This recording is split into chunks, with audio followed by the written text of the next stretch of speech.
Warga Kelurahan Talang Betutu, Kecamatan Sukarame, Palembang, dibuat geger dengan adanya seorang bocah bayi yang diduga sengaja dibuang oleh orang tuanya.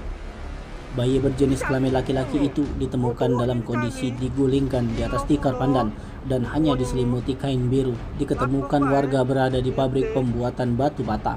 Mendapati itu, warga sekitar melaporkan itu ke Polsek Sukarame, Palembang. Setelah tak lama, penyidik dari unit PPA Satreskrim Polrestabes Palembang mendatangi TKP untuk mengevakuasi bayi tersebut.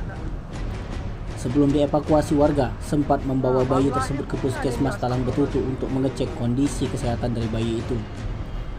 Penyidik yang datang dipimpin langsung Kanit PPA Ibtu Vivin Sumailan yang langsung mengambil tindakan dengan membawa bayi tersebut untuk proses penanganan lebih lanjut di Rumah Sakit Bayangkara M. Hasan Palembang dan mendapatkan terapi dari dokter spesialis anak.